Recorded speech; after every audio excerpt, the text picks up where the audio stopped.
The world of Sanatan Dharm, where gods, demons, and mortals intertwine in stories of grandeur. Two terms often leave people scratching their heads: Asur and Rakshas. Who are they? Are they the same, or do their paths diverge in mysterious ways? Let's delve into this enigma. But beware, the answers may not be as straightforward as they seem. Once upon a time, the Asur were not demons as we often misinterpret them today. In fact, the term Asur originally referred to beings of immense power, deeply spiritual, and rivals to the Dev or Sur or demigods. They were part of the same divine family, born to Kashyap Rishi and his wife Diti.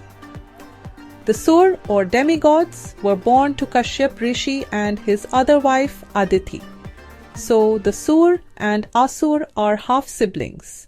But here's the twist. The Asur did not start as villains. Some of them were incredibly wise, even noble. For instance, Mahabali, the Asur king, was known for his generosity. He was so virtuous that even Lord Vishnu honored him in the Vaman incarnation. Prahlad, the devout child of the fierce Asur Hiranyakashipu, became an epitome of unshakable devotion to Lord Vishnu. Yet, a question looms. Why did the Asur become known as adversaries of the Dev? Could it be their desire to question authority and seek alternative paths to power, or their envy of the Deva's dominance over the universe? Now, let's shift our gaze to the Rakshas. Here lies another tale drenched in intrigue. Rakshas were not inherently evil. In fact, they were created to protect rituals and sacrifices. Yes, the term Raksha means to protect. But the story takes a dark turn. Over time, many Rakshas fell prey to their baser instincts, greed, anger, and a hunger for power, yet not all Rakshas fit the mold of destruction and terror. Take Ghatotkach, for instance. Ghatotkach, the son of Bhim and Hidimba, was a noble Rakshas who played a pivotal role in the Mahabharata. Despite his Rakshas heritage, he was a loyal ally of the Pandav, fighting valiantly in the Kurukshetra war.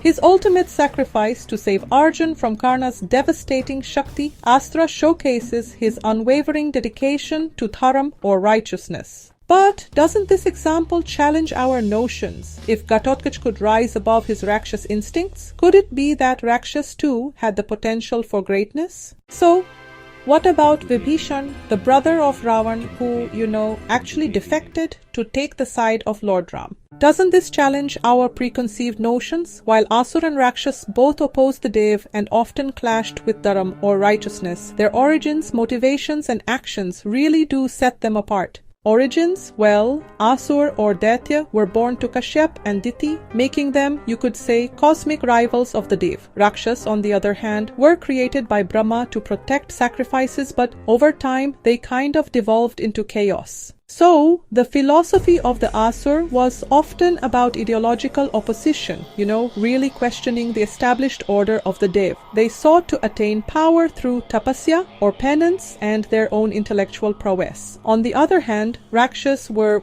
more primal in their approach, driven by instinct, brute force, and often this insatiable hunger for destruction. When it comes to notable traits, Asur were actually known for their intelligence and their adherence to specific codes of conduct. Rakshas, in contrast, were way more impulsive, often driven by emotion and personal vendettas. The line between good and evil is rarely black and white, especially when it comes to the Asur and Rakshas. So, were they truly villains, or have their stories just been overshadowed by their rivalry with the Dev? Take Ghatotkach, the noble Rakshas who defied every stereotype of his kind. He fought not out of personal vengeance, but to uphold righteousness, even sacrificing his life to protect Arjun and the Pandav. Does his selflessness not redeem the Rakshas name? And what about Mahabali, the Asur king whose generosity and sense of justice were honestly just unparalleled? If his only sin was his ambition to rule the heavens, does that make him evil or simply misunderstood? On the other hand, many Asur and Rakshas gave in to greed, arrogance, and violence. Hiranyakashipu's refusal to accept Lord Vishnu's supremacy led him down a path of tyranny, while Rakshas like Kumbhakarna indulged in excess and destruction. Yet even Kumbhakarna, despite his monstrous appetites, showed loyalty and courage in defending his brother Ravan. These stories compel us to ask, is evil an inherent quality, or is it shaped by choices and circumstances? Can beings born with destructive tendencies still achieve redemption through their actions? The Asur and Rakshas represent more than mere antagonists in the cosmic narrative. They symbolize the dualities within us all: intelligence versus arrogance, primal instincts versus self-control, ambition versus righteousness. Perhaps the real question isn't whether they were evil or misunderstood. It's whether we, as humans, can learn from their tales. Will we succumb to our baser instincts like Hiranyakshipu, or will we rise above them like Ghatotkach to serve a greater purpose? Do leave your thoughts in the comments below. Remember to like, share, and subscribe. Thank you for watching.